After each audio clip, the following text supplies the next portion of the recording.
যে আল্লাহ রাসূলের কাছে যখন কোনো ওহী আসতো শীতকালে, মানে মানুষ সাধারণত শীতকালে কি করে, গরম পোশাক পরে, তো ওই সময় আল্লাহ রাসূলের কপাল মোবারক ঘেমে যেত। মানে ওহীটা কী ছিল, একটা ওজনই ছিল। হ্যাঁ, এক সাহাবী তো এভাবে বর্ণনা করছেন যে একবার আল্লাহ রাসূল আমার কোলের উপর মাথা দিয়ে শুয়ে আছেন। তো আল্লাহ রাসূল কোলের উপর মাথা দিয়ে যখন শুয়ে আছেন, এমত অবস্থায় আল্লাহ রাসূলের কাছে ওহী আসছে। তো ওহী আসার পরে বলল যে আমার কাছে মনে হচ্ছিল যে আমি এবং রাসূল সহ মনে হয় মাটির ভিতরে দেবে যাচ্ছি। ওহীটা কী ছিল, মানে ওজনই ছিল। এজন্য ওই যে সূরা আহজাবের মধ্যে আয়াত আসছে যে আল্লাহ তাআলা বললেন যে ইন্না আরাদনাল আমানাতা আলাস সামাওয়াতি ওয়াল আরদ ওয়াল জিবাল, যে আল্লাহ তাআলা তিনটা বস্তুর কাছে এই কোরআনকে পেশ করছিলেন। বলে ইন্না আরাদনাল আমানা, এই আমানা দ্বারা উদ্দেশ্য হচ্ছে কোরআন। বলছে ইন্না আরাদনাল আমানাতা আলাস সামাওয়াতি, আসমানকে বলছে যে আমি এই যে আমার যে কোরআন, আমার যে বাণী, এই বাণী আমি তোমাকে দিতে চাই। এরপরে বলছেন যে আলাস সামাওয়াতি ওয়াল আরদি, এই জমিনকে বলছে তোমাকেও দিতে চাই।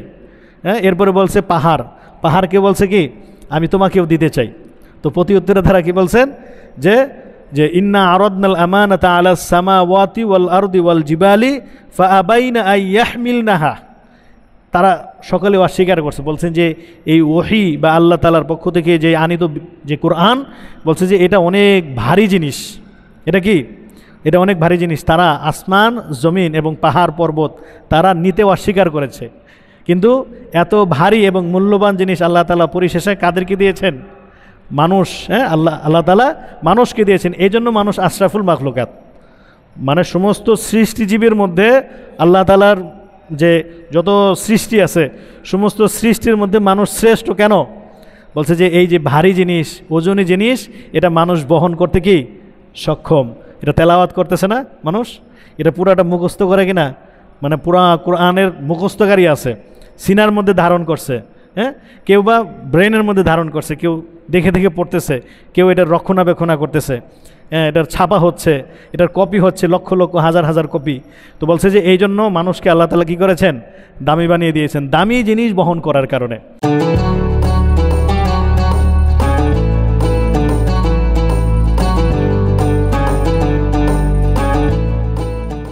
তো আমরা গত সপ্তাহে যে বিষয়টার উপরে আলোচনা করেছিলাম, সেই বিষয়টিকেই একটু দ্বিতীয়বার স্মরণ করিয়ে দেওয়ার লক্ষ্যেই আজকে আবার সেই বিষয় থেকে একটু আলোচনা শুরু করতে চাই। আমাদের গত সপ্তাহের যে আলোচ্য বিষয় ছিল সেটি ছিল যে একজন মানুষ, সে যে কোনো ধর্মেরই যদি হয় অথবা সে যদি কোনো ধর্ম পালন নাই করে, নিরপেক্ষভাবে একজন ব্যক্তি তার সৃষ্টিকর্তাকে কিভাবে চিনবে, এটা ছিল প্রশ্ন। একজন ব্যক্তি যদি তার সৃষ্টিকর্তাকে চিনতে যায় তাহলে তার কি কি করণীয় আছে, এই বিষয়টা থেকেই আলোচনাটা আমরা শুরু করেছিলাম।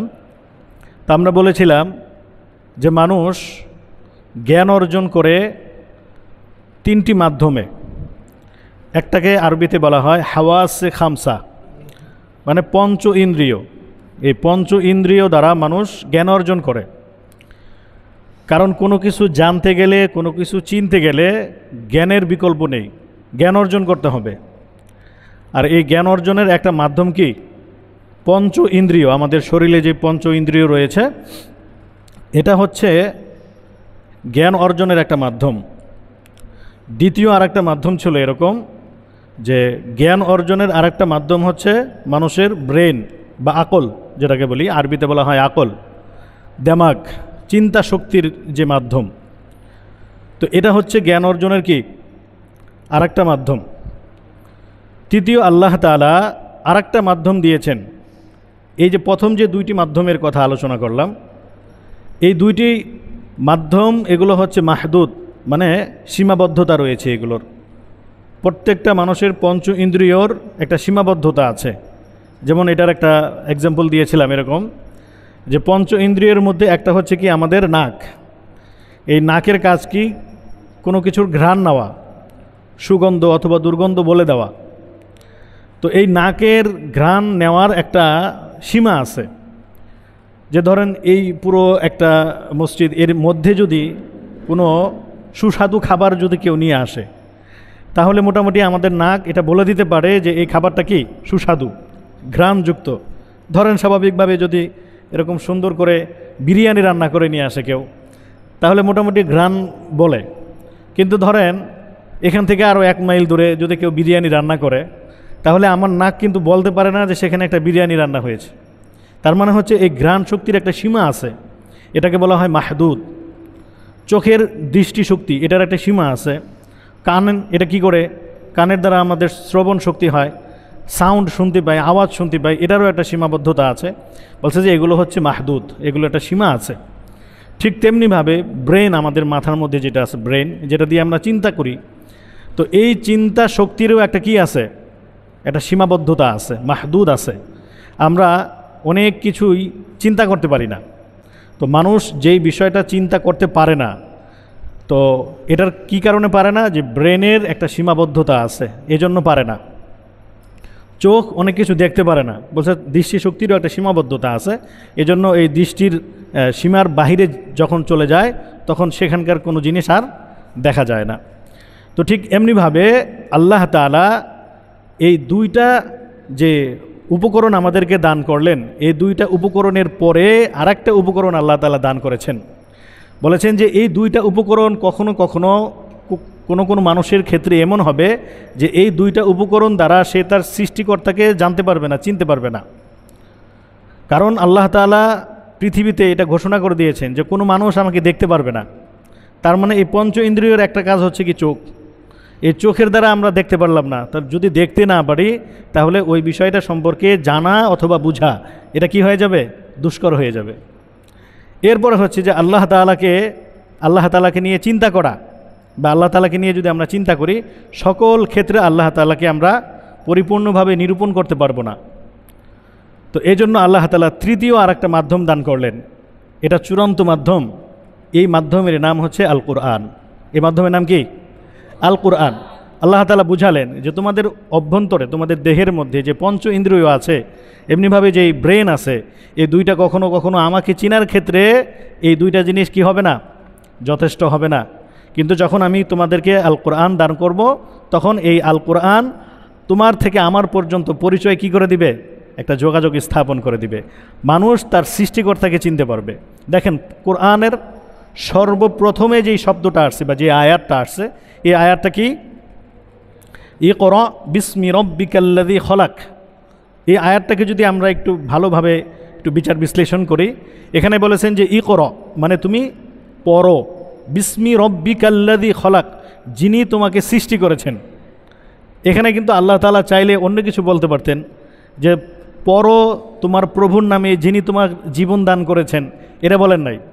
পড়ো তোমার প্রভুর নামে যিনি তোমাকে রিজিকের ব্যবস্থা করে দিয়েছেন, এটা বলেন নাই। তো প্রথম শব্দটা ছিল কি, যিনি তোমাকে সৃষ্টি করেছেন, এটা ছিল কোরআনের প্রথম আয়াত।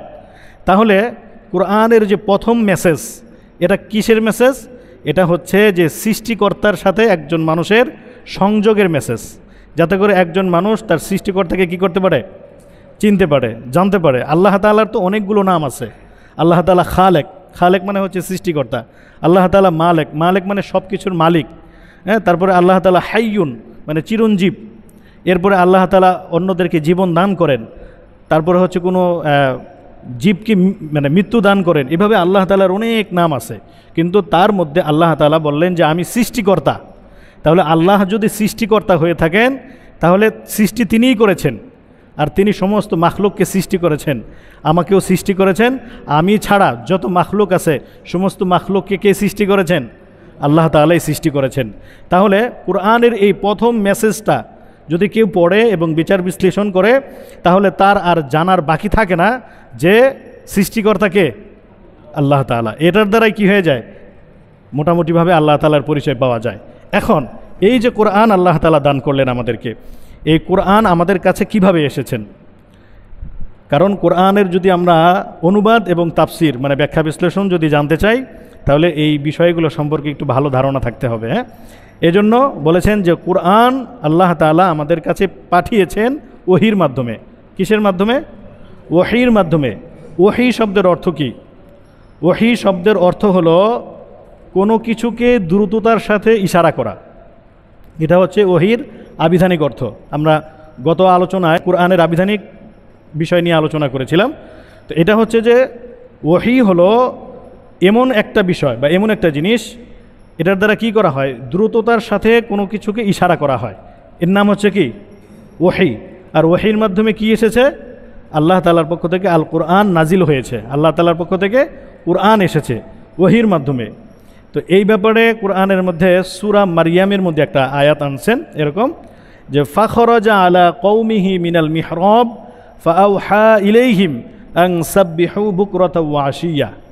তো এখানে হযরত জাকারিয়া আলাইহিস সালাতু ওয়াস সালামের একটা আলোচনা নিয়ে আসছেন এই আয়াতের মধ্যে। এটি সূরা মারইয়ামের সম্ভবত 11 নম্বর আয়াত। তো এখানে বললেন যে ফাআওহা ইলাইহিম, এই আওহা দ্বারা এখানে কি বুঝিয়েছেন, বললেন যে জাকারিয়া আলাইহিস সালাম ঘর থেকে বের হয়ে লোকদের উদ্দেশ্য করে একটা ইশারা দিলেন, দ্রুততার সাথে একটা ইশারা দিলেন। তো এই যে আয়াত আমি আপনাদের সামনে তেলাওয়াত করলাম, এই আয়াতের একটা শানে নুজুল আছে। শানে নুজুল মানে যে শানে নুজুল হচ্ছে এই আয়াতটা আল্লাহ তাআলা কেন নাজিল করলেন, প্রেক্ষাপট যেটাকে বলি আমরা বাংলায় প্রেক্ষাপট।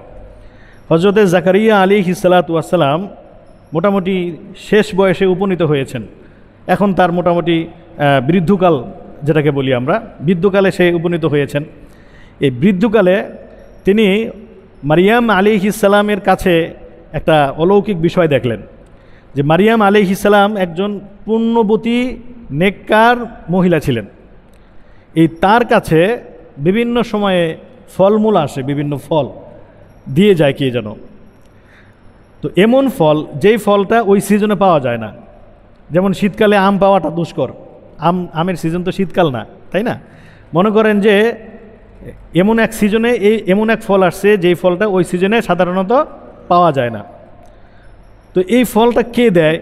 জাকারিয়া আলাইহিস সালাতু ওয়াস সালাম চিন্তা করলেন যে এই মৌসুমি ফল কে দেয়। তো দেখলেন যে মারিয়াম আলাইহিস সালাম একজন পুণ্যবতী নারী ছিলেন, অত্যন্ত ক্ষুধাভীরু একজন মহিলা ছিলেন। তো এটা চিন্তা করে তার জাকারিয়া আলাইহিস সালামের মাথায় একটা চিন্তা আসলো যে এই অমৌসুমে যদি মৌসুমি ফল পাওয়া যায় তাহলে আমার এই বৃদ্ধ বয়স, যেই বয়সে একজন মানুষ সাধারণত আর বাবা হওয়ার মতো অবস্থা থাকে না, তো এই অবস্থাটা না থাকা সত্ত্বেও যেই আল্লাহ তাআলা মারিয়ামের ঘরে ফল দিতে পারে, সেই আল্লাহ তো আমার ঘরেও একটা ফল দিতে পারে, অর্থাৎ আমার ঘরেও একটা সন্তান দিতে পারে। এই আশায় আল্লাহ তাআলার কাছে দোয়া করলেন। কি দোয়া করলেন? যে হে আল্লাহ, আমার এই সূরার এই যেই সূরাটা বললাম সূরা মারিয়াম, এই সূরা মারিয়ামের শুরুর দিকে এই আয়াতগুলো আছে, আমি একটু সংক্ষিপ্ততার জন্য এইভাবে বলছি। তো এখানে আল্লাহ তাআলার কাছে তিনি দোয়া করলেন যে হে আল্লাহ, আমি যদি ইন্তেকাল করি, আপনি তো আমাকে নবী বানিয়েছেন, আমি যদি ইন্তেকাল করি তাহলে আমার পরবর্তী নবী কে হবেন যদি আমার ঘরের কোনো সন্তান না হয়। এবং জাকারিয়া আলাইহিস সালামের চাচাতো ভাই ছিলেন কয়েকজন, কিন্তু তারা নবী হওয়ার মতো খুব একটা যোগ্য ব্যক্তি ছিলেন না। তো তিনি বললেন যে আমার চাচাতো ভাই যারা আছেন তারা পরবর্তী নবী হওয়ার মতো যোগ্যতা রাখে না, এবং আমার কোনো ছেলে সন্তানও নাই যে সে আমার পরবর্তী নবী হবেন। তাহলে এমতো অবস্থায় যদি তুমি আমাকে একজন নেককার পুত্র সন্তান দান করতে, যে আমার ওয়ারিস হবে, মানে আমি যে নবী, আমার পরবর্তী নবী সে হবে, এই আশায় আল্লাহ তাআলার কাছে দোয়া করলেন। এই ঘটনাটা সূরা আল ইমরানের মধ্যে আসছে যে হুনালিকা দা জাকারিয়া রব্বাহ, যে আল্লাহ তাআলার কাছে জাকারিয়া আলাইহিস সালাম কি করলেন? দোয়া করলেন। যে দা মানে দোয়া করা। হুনালিকা দা জাকারিয়া রব্বাহ, যে হে আমার রব, আমি আপনার কাছে দোয়া করছি। কি দোয়া করলেন? যে হুনালিকা দা জাকারিয়া রব্বাহ ক্বালা রব্বি হাবলি মিন লাদুনকা যুররিয়াতান তাইয়্যিবাহ। আল্লাহ তাআলার কাছে বললেন যে রব্বি হাবলি, মানে আপনি আমাকে দান করেন যুররিয়াতান তাইয়্যিবাহ, একজন নেককার পুত্র সন্তান। যে আল্লাহ তাআলার কাছে দোয়া করলেন জাকারিয়া আলাইহিস সালাম যে আপনি আমাকে একজন কি দান করেন? একজন নেককার পুত্র সন্তান দান করেন। এরপরে বললেন ইন্নাকা সামিউদ দুআ, হে আল্লাহ, আপনি অবশ্যই দোয়া শ্রবণকারী, মানে আল্লাহ তাআলার প্রশংসা করছেন। তো এই দোয়া যখন আল্লাহ তাআলার কাছে করলেন, তো আল্লাহ তাআলা জাকারিয়া আলাইহিস সালাতু ওয়াস সালামের এই দোয়াকে কবুল করলেন। তো দোয়া কবুল করার পরে পরবর্তীতে ফেরেশতা আসলেন। ফেরেশতা এসে এই জাকারিয়া আলাইহিস সালাতু ওয়াস সালামকে সুসংবাদ দিলেন। যে ওই পরবর্তী আয়াতের মধ্যে আসছে যে এসে ফেরেশতারা জাকারিয়া আলাইহিস সালাতু ওয়াস সালামের কাছে এসে বললেন যে আপনার একজন পুত্র সন্তান হবে, তার নাম হবে ইয়াহইয়া, মানে তিনিও নবী হবেন। এই আয়াতের পরবর্তী আয়াতের মধ্যে আসছে যে তিনিও নবী হবেন। তো এই যে নবী হবেন, নবী হওয়ার পরে আল্লাহ তাআলার কাছে এবার জাকারিয়া আলাইহিস সালাম আরজ করলেন, হে আল্লাহ, যে আমার যে সন্তান হবে এটা আমি বুঝবো কিভাবে?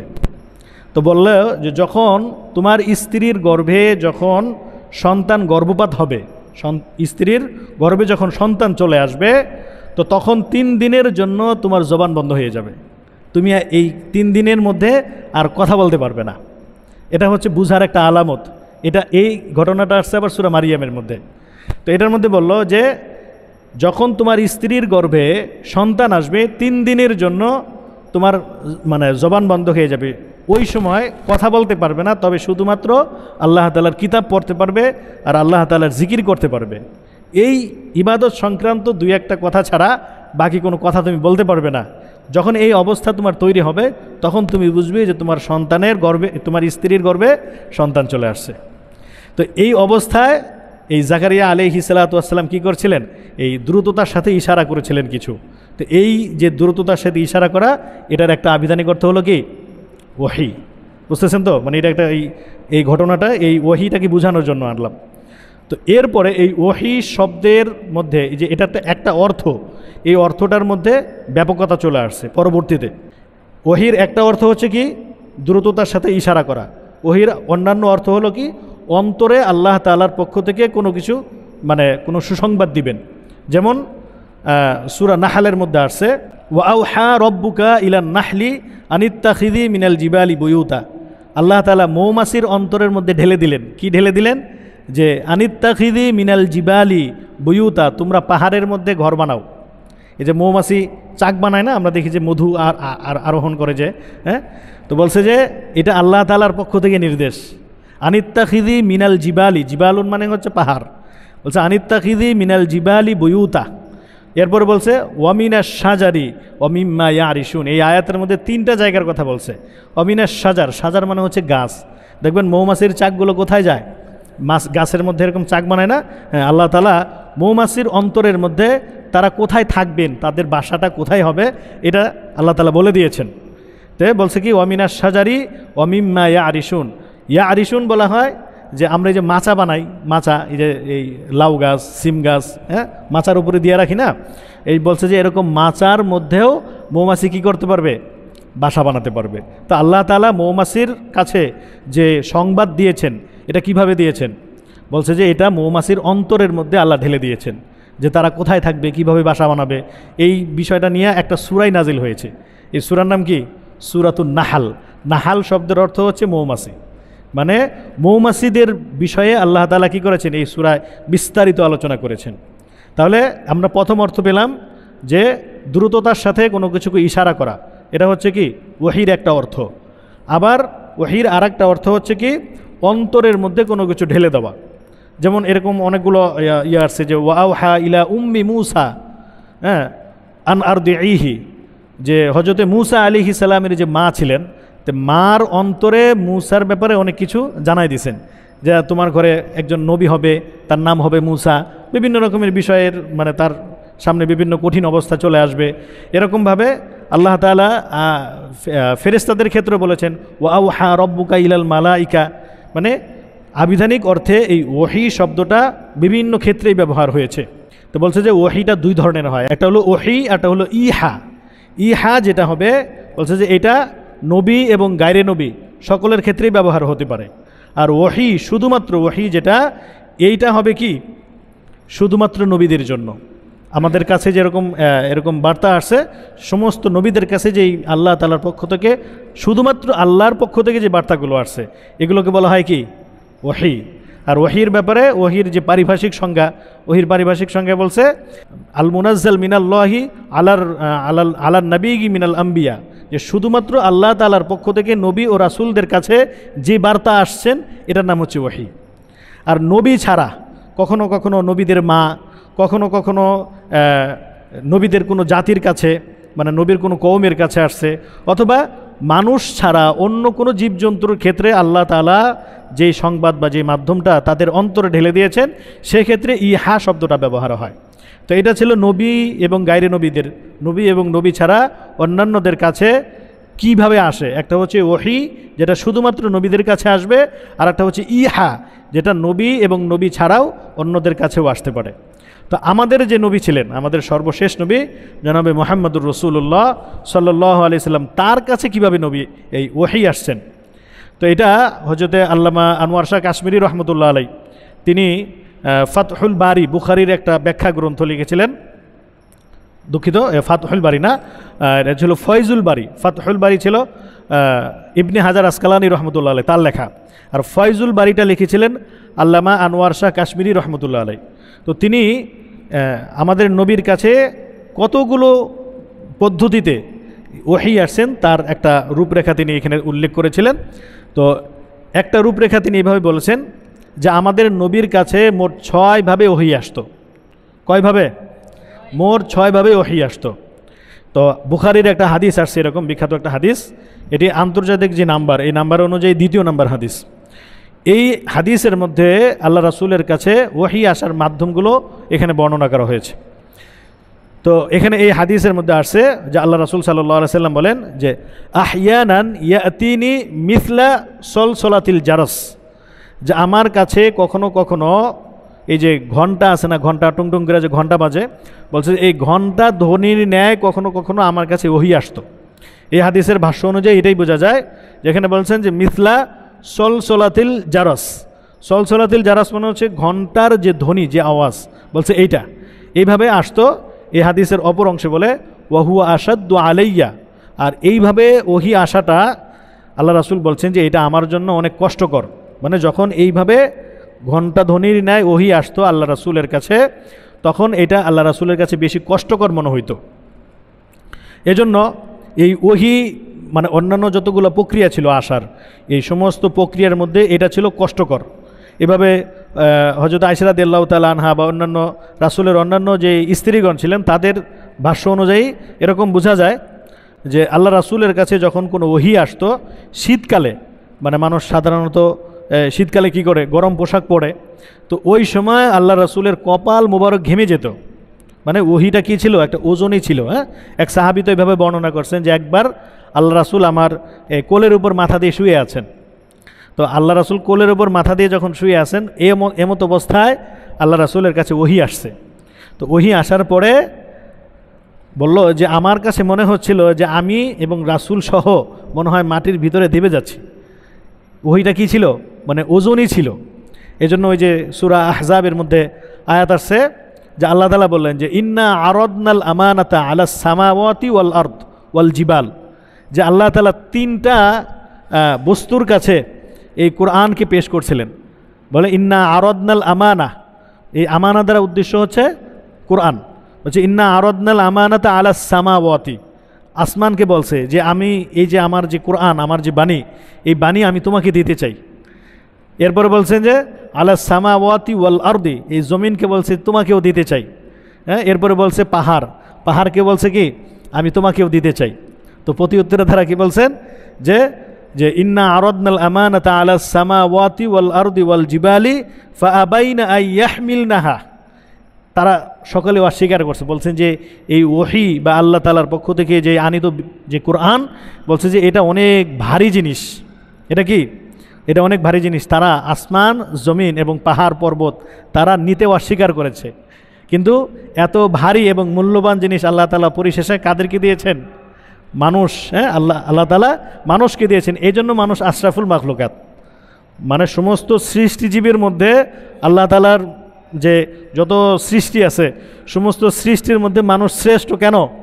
বলছে যে এই যে ভারী জিনিস, ওজনী জিনিস, এটা মানুষ বহন করতে কি সক্ষম।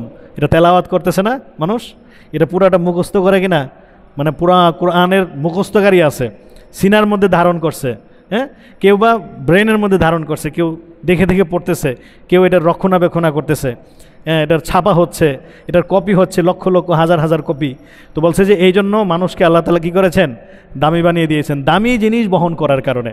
তো যাই হোক, এখানে যেই বিষয়টি বলা হলো যে মিসলা সলসলাতিল জারাস, মানে হচ্ছে ঘন্টা ধ্বনির ন্যায় কী হতো, আল্লাহ রাসূলের কাছে চলে আসতো। আর এটা আল্লাহ রাসূলের কাছে খুব কষ্টকর ছিল। যে হাদিসের মধ্যে সুনানে আবু দাউদের মধ্যে হজরতে ওমর রাদিয়াল্লাহু তাআলা আনহু থেকে একটা হাদিস এরকম আসছে যে যখন আল্লাহ রাসূলের কাছে কোনো ওহী আসতো, তো তখন আমরা আল্লাহ রাসূলের কাছে টুন টুন টুন টুন টুন আওয়াজ পেতাম, টুন টুন টুন টুন আওয়াজ পেতাম, তখন সাহাবায়ে কেরাম বুঝতে পারতেন যে আল্লাহ রাসূলের কাছে ওহী আসছে। আর স্বাভাবিকভাবে কষ্টকর একটা অনুভূতি তার চেহারার মধ্যে প্রকাশ পেত। তো তখন ওই মুহূর্তে সাহাবায়ে কেরাম রাসূলকে কিছু জিজ্ঞাসা করতেন না, বুঝতে পারতেন যে তার কাছে ওহী আসছে, এখন আমরা একটু চুপ থাকি। তো যাই হোক, এটা ছিল একটা প্রক্রিয়া, মানে ঘণ্টা ধ্বনির নয় আল্লাহ রাসূলের কাছে কি করবে, ওহী আসবে। দ্বিতীয় নাম্বার, এই হাদিসের পরবর্তী অংশে আছে যে ওয়া আহইয়ানান ইয়াতামাসসালু লিয়াল মালাক রজুলান, যে কখনো কখনো ফেরেশতা মানুষের সুরত ধরে আসতেন।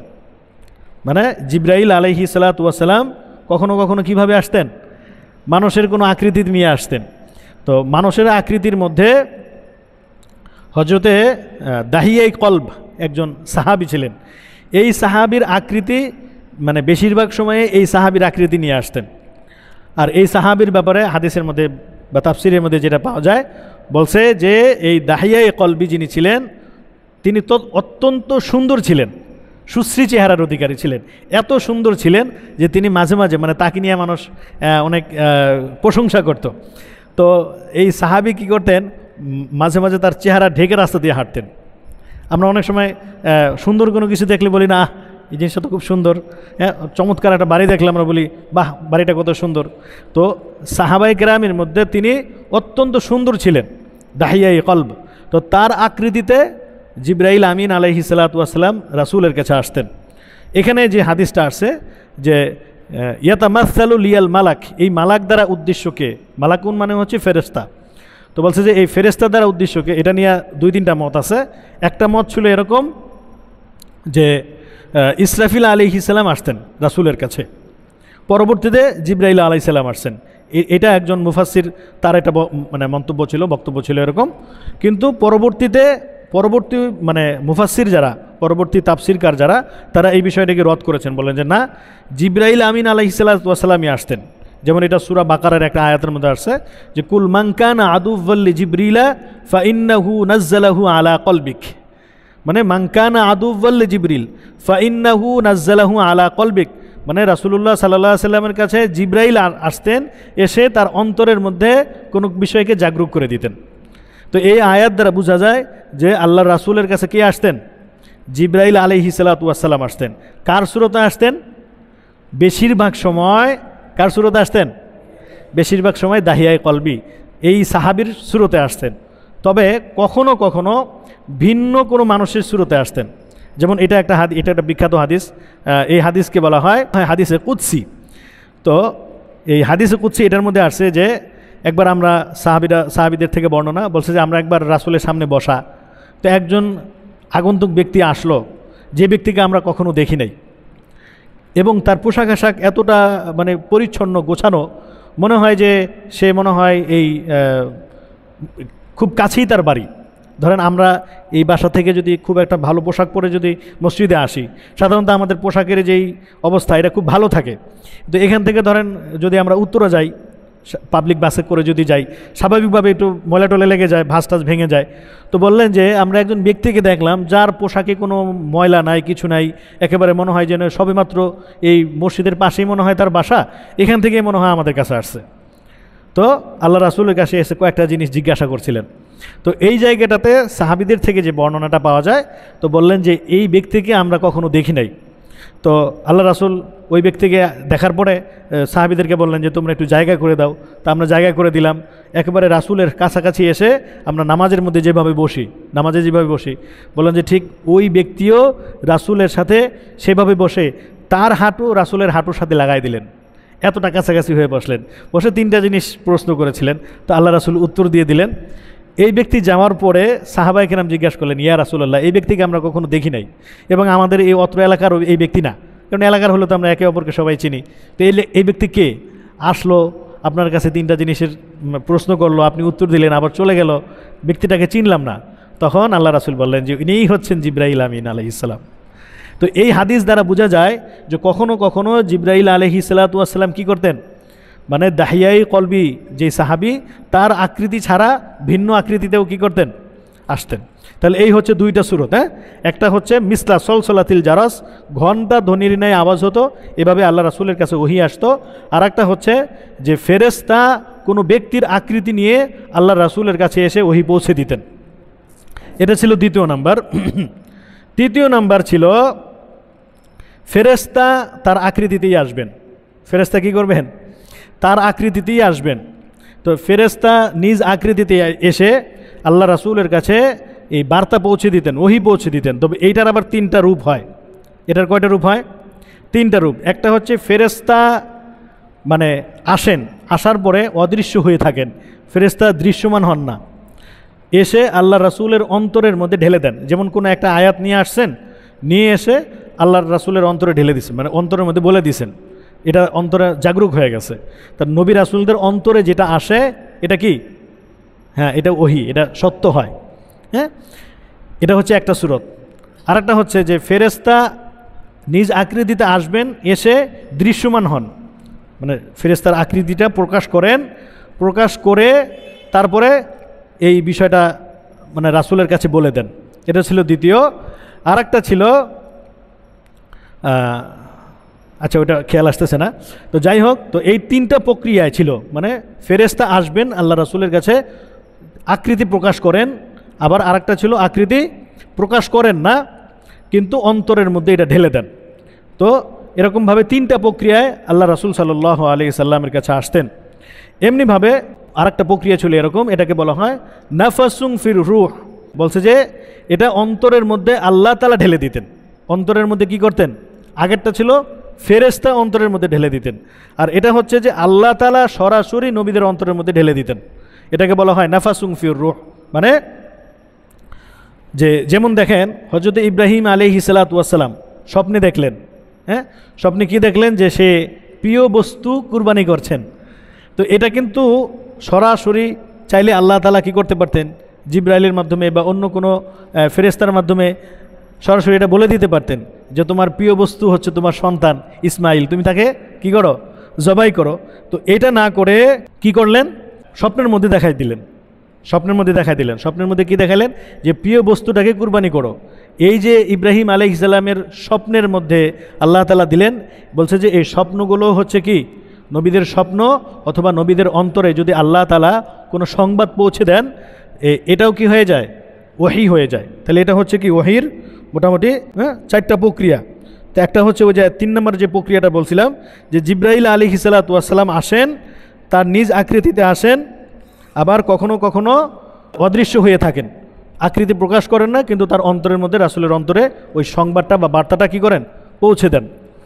এমনিভাবে এই জিবরাইল আলাইহিস সালাতু ওয়াস সালামের যে আকৃতি, এই আকৃতিটা নবী করিম সাল্লাল্লাহু আলাইহি সাল্লাম কয়বার দেখেছেন? এটা মানে বর্ণনা মতে, সহিহ বর্ণনার মধ্যে দুইটা পাওয়া যায়। একটা হচ্ছে যে একবার আল্লাহ রাসূল সাল্লাল্লাহু আলাইহি সাল্লাম জিবরাইল সাল্লামকে বলছেন যে আমি আপনার আসল যে আকৃতিটা এটা দেখতে চাই।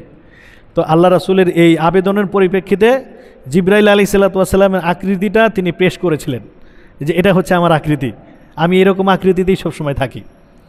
তো এই আল্লাহ রাসূলের আবেদনের পরিপ্রেক্ষিতে একবার দেখিয়েছিলেন, আর দ্বিতীয়বার দেখেছিলেন যখন আল্লাহ রাসূলকে মেরাজে নিয়ে যাওয়া হয়। মেরাজের যখন আল্লাহ রাসূল গমন করলেন, তখন জিবরাইলের যে আসল যে আকৃতিটা, এই আকৃতিতে আরেকটা বর্ণনা আসছে, বলছে এই বর্ণনাটা একটু দুর্বল বর্ণনা। তো এটা হচ্ছে যে এখন বর্তমানে যে আমাদের যে কাবা ঘর আছে মক্কা, এই মক্কার এক পাশে আছে কি ওই যে ওয়াচ টাওয়ার, যেটা ওই যে বড় একটা ঘড়ি দেখা যায়। বলছে এদিক থেকে মিনায় যাওয়া যায়, মিনা একটা জায়গা আছে, এই মিনার দিকে যাইতে একটা রাস্তা আছে। এইখানে জিবরাইল আলাইহিস সালাতু ওয়াস সালামকে পথিমধ্যে আল্লাহ রাসূল দেখেছিলেন। তবে এই বর্ণনাটার ব্যাপারে মানে কিছু মতভেদ আছে যে এই বর্ণনাটা পুরোপুরি সহিহ না, এরকম আর কি। তো যাই হোক, সহিহ বর্ণনার মধ্যে দুইটা। একটা হচ্ছে কি জিবরাইল আলাইহিস সালাতু ওয়াস সালামকে দেখেছিলেন, আল্লাহ রাসূল আবেদন করেছিলেন যে আমি আপনার আকৃতি দেখতে চাই, তো আবেদনের পরিপ্রেক্ষিতে দেখিয়েছেন। আর একটা হচ্ছে মেরাজের সময়, যে তিনি তার আসল যে আকৃতিটা এটাকে দেখিয়েছিলেন। তো এই জন্য প্রথম প্রক্রিয়াটা বললাম যে একটা হলো কি ঘণ্টা ধ্বনির ন্যায় আওয়াজ হতো, রাসূলের কাছে আসতেন ওহী। দ্বিতীয়টা হচ্ছে যে মানুষের আকৃতিতে রাসূলের কাছে আসতেন ওহী।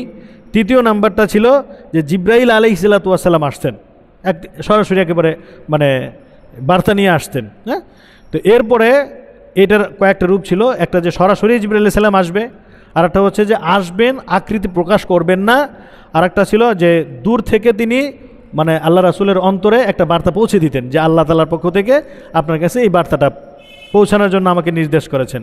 তো আল্লাহ রাসূলের অন্তরে এটা অনুভব হতো এবং বুঝতে পারতেন যে এটা ওহী, এবং তিনি মানে সাহাবীদেরকে এই বিষয়টি বলে দিতেন।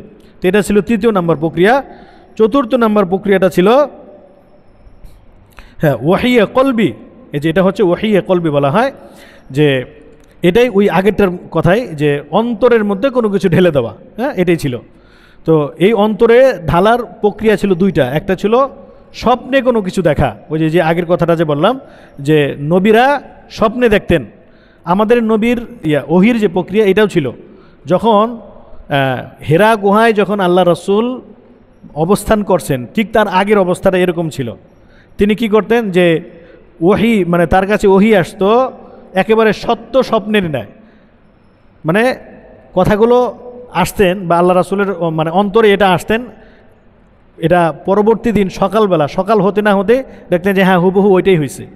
মানে আমরা অনেক সময় দেখি না যে অনেক সময় দেখবেন যে আমরা স্বপ্ন দেখি, তো স্বপ্ন দেখার পরে কি হয় যে স্বপ্নে যা দেখছি বাস্তবে ওইটা হয়ে যায়, এরকম হয় না? তো আল্লাহর রাসূলের বেলায়ও এরকম হয়েছে যে যা স্বপ্নে দেখেছেন পরবর্তী দিনে বাস্তবে এটা হয়ে গেছে। তো এটা ছিল আল্লাহ রাসূলের একেবারে প্রাথমিক পর্যায়ের যে ওহী, এটা ছিল এই রুইয়া সালিহা বলা হয়, যে সত্য স্বপ্ন, রুইয়া সালিহা। তো এইরকম অবস্থা যখন কিছুদিন হয়, কিছুদিন যাওয়ার পরে আল্লাহ রাসূল সাল্লাল্লাহু আলাইহি সাল্লাম এখন একাকে থাকতে চান, মানে সংসার পরিবার পরিজন বা তার যে বন্ধুবান্ধব ছিল তাদের সাথে থাকাটা খুব একটা ভালো লাগতেছিল না। তখন ওই হেরা নামক গুহা যেটা ছিল, এই হেরা নামক গুহায় তিনি আল্লাহ তাআলার ধ্যানে মগ্ন থাকতেন। এভাবে কয়েকদিন ধ্যানে মগ্ন থাকার পরে ওই যে প্রথম যে বার্তাটা জিবরাইল আলাইহিস সালাম সরাসরি আসছেন, বলছেন যে ইকরা বিসমি রব্বিকাল্লাযী খলাক।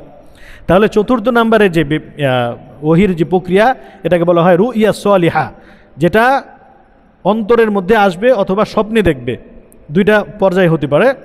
চতুর্থ নম্বর প্রক্রিয়াটাকে বলা হয় নাফাসুং ফির রূহ। এটার ব্যাপারেও বলছে এরকম যে একবার এরকম হয়েছে যে জিবরাইল আলাইহিস সালাতু ওয়াস সালাম আল্লাহ রাসূলের কাছে আসছেন, আসার পরে বলছেন, এটা হাদিসের মধ্যে আসছে এটা, যে লা ইয়াখরুজা মিনাদ দুনিয়া হাত্তা ইয়াতাকাম্মালা রিজকান, যে কোনো ব্যক্তি ততক্ষণ পর্যন্ত এই দুনিয়া ত্যাগ করবে না যতক্ষণ না পর্যন্ত সে কি করবে, তার যে রিজিক আছে আল্লাহ তাআলার পক্ষ থেকে বরাদ্দকৃত রিজিক ভক্ষণ করা আগ পর্যন্ত সে দুনিয়া কি করবে না, ত্যাগ করবে না। তো এই হাদিসটা বা এই বার্তাটা কিভাবে আসছে, যে জিবরাইল আলাইহিস সালাম তার অন্তরের মধ্যে ঢেলে দিয়েছিলেন। এটা ছিল পঞ্চম নম্বর প্রক্রিয়া। ষষ্ঠ নম্বর প্রক্রিয়াটা ছিল ওয়াহিয়ে কালামি বলা হয় এটাকে। হ্যাঁ, ওয়াহিয়ে কালামি মানে আল্লাহ তাআলার সাথে সরাসরি কথা বলা। আমরা গত সপ্তাহেও এই বিষয়টা নিয়ে আলোচনা করেছিলাম যে ওয়াহিয়ে কালামি যেটা মুসা আলাইহিস সালাতু ওয়াস সালাম করেছিলেন কোথায়, তুর পাহাড়ে, মানে আল্লাহ তাআলার সাথে সরাসরি কথা বলেছিলেন কোনো মাধ্যম ছাড়া। এই যে এই প্রক্রিয়ায় কথা বলা, অন্যান্য প্রক্রিয়ায় কথা বলাটা হচ্ছে কি যে আল্লাহ তাআলা একটা বার্তা দেন জিবরাইলকে, জিবরাইল আলাইহিস সালাম এসে আবার রাসূলকে বলেন। আর ওয়াহিয়ে কালামি যেটা, এটা কোনো মাধ্যম নাই, এটা হচ্ছে সরাসরি নবী কি করবেন, আল্লাহ তাআলার সাথে কথা বলবেন কোনো মাধ্যম ছাড়াই। তো আমাদের রাসূল কখন কোন জায়গাতে এই সরাসরি কথা বলেছিলেন, কোন জায়গাটা? হ্যাঁ, মেরাজে গিয়ে আল্লাহ রাসূল সাল্লাল্লাহু আলাইহি সাল্লাম একেবারে আল্লাহ তাআলার সাথে সরাসরি কথা বলেছিলেন। তো এই ছিল মোটামুটি কয়টা, 6টা প্রক্রিয়া। এই 6টা প্রক্রিয়ার মাধ্যমে এই যে ওহী, যে কোরআন যে নাজিল হয়েছে, এই ওহী আল্লাহ তাআলার পক্ষ থেকে রাসূলের কাছে আসতেন। 1 নম্বরে কী ছিল, মিসলা সলসলাতিল জারস, ঘণ্টা ধ্বনির ন্যায় আওয়াজ হতো। আর একটা ছিল যে জিবরাইল আলাইহিস সালাম কোনো সাহাবী বা কোনো ব্যক্তির আকৃতি নিয়ে রাসূলের কাছে আসতেন, এসে কোনো বার্তা পৌঁছে দিতেন। এটা দ্বিতীয় নম্বর। তৃতীয় নম্বর ছিল যে জিবরাইল আলাইহিস সালাতু ওয়াস সালাম তার নিজ আকৃতিতেই আল্লাহ রাসূলের কাছে আসতেন, এসে এটার আবার কয়টা প্রক্রিয়া ছিল, যে আসছেন দেখা দেন নাই, অদৃশ্য অবস্থায় একটা বার্তা পৌঁছে দিয়ে চলে গেছেন, আসছেন আবার তিনি তার আকৃতি ধারণ করেছিলেন, ইত্যাদি ইত্যাদি। তো এটা ছিল 3 নম্বর। 4 নম্বরে ছিল রুইয়া সালিহা। তো রুইয়া সালিহা কি, যে নবীগণ স্বপ্নে দেখবেন, কারণ নবীদের স্বপ্ন কি ছিল, সত্য ছিল। অথবা নবীরা অন্তরে কোনো কিছু অনুভব করবেন, হ্যাঁ, অন্তরে অনুভব করলেও ওটা কি হবে, ওটাও সত্য হবে, ওটাও আপনার ওহী হবে। আরেকটা যে ফেরেশতাগণ অন্তরে কোনো কিছু দূর থেকে ঢেলে দিয়ে চলে যাবেন, মানে এটাকে বলা হয় ওহীয়ে কলবি, অন্তরের মধ্যে এটা জাগরুক হয়ে যায়, এটা আল্লাহ তাআলার পক্ষ থেকেই আসে। এর পরবর্তীটা বলছে যে ওহীয়ে কালামি, যেটা সরাসরি কি করেন, আল্লাহ তাআলার সাথে এইভাবে কথা বলেন। তো এই কয়েকটা প্রক্রিয়া ছিল, এই প্রক্রিয়ার মাধ্যমে আল্লাহ তাআলার পক্ষ থেকে রাসূলুল্লাহ সাল্লাল্লাহু আলাইহি সাল্লামের কাছে ওহী আসতেন। ওহীর আরেকটা প্রকার আছে, এটাকে বলা হয় ওহীয়ে মাতলু, আরেকটাকে বলা হয় ওহীয়ে গায়রে মাতলু। মাতলু বলা হয় কোন ওহীকে, যে আল্লাহ তাআলার পক্ষ থেকে যত ওহী আসছেন সমস্ত ওহী আবার কুরআন না, সমস্ত ওহী কি না, কুরআন না। এটার মধ্যে দুইটা হবে, একটা হবে মাতলু, যেটা অধিক পঠিত, যেটা সবচাইতে বেশি পাঠ করা হয়, যেমন কুরআন। এখানে আবার একটা কথা আছে যে কুরআনের মধ্যে কিছু বিধান আছে, ওহীয়ে মাতলু হলো, ওহীয়ে মাতলুর আসলে অনেক বড় একটা ব্যাখ্যা আছে। তো এটাকে একটু সংক্ষেপে যদি বলি যে ওহীয়ে মাতলু হচ্ছে মৌলিক বিধান। ওহীয়ে মাতলু কি, মৌলিক বিধান, যেমন আমরা নামাজ আদায় করি, হ্যাঁ, তারপরে হচ্ছে যে হজ আদায় করি, জাকাত দেই, ইত্যাদি ইত্যাদি, রোজা রাখি।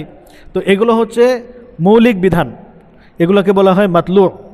আর ওহীয়ে গায়রে মাতলু আছে আর একটা, এই মৌলিক বিষয়গুলোকে আবার বোঝানোর জন্য কি করেন, শাখাগত কিছু বিষয় থাকে।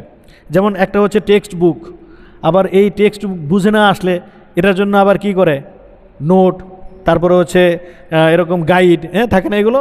তো এগুলো ওই নোট বা গাইড যেগুলো, এগুলোকে বলা হয় ওহীয়ে গায়রে মাতলু। যেমন একটা এক্সাম্পল দিই, তাহলে একটু মানে বুঝতে সহজ হবে।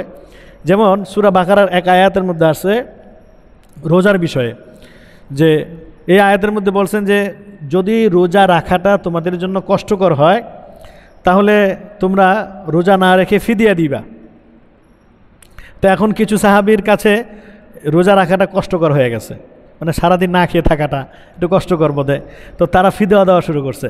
তো আল্লাহ রাসূল বলছেন যে না না, এখানে কষ্ট দ্বারা, এই কষ্ট উদ্দেশ্য না, কষ্ট দ্বারা উদ্দেশ্য হলো যদি এমন অবস্থা হয় যে রোজা রাখতে গেলে তার প্রাণ নাশ হয়ে যাবে, সে মারা যাবে, বা সে দুরারোগ্য কোনো ব্যাধিতে আক্রান্ত, যদি এই রকম অবস্থা হয় তাহলে সেই ক্ষেত্রে, অথবা বার্ধক্যজনিত কারণে, যেমন ধরেন একজন মানুষের বয়স একেবারে অনেক হয়ে গেছে, 70-80 বা তারও বেশি, এখন রোজা রাখতে সে পারে না, মোটামুটি হিতাহিত জ্ঞান সে নাই, বুঝে না, এখন অনেক সময় নিজের আপন সন্তানদেরকেও চিনতে পারে না, বলে যে বাবা তুমি কে।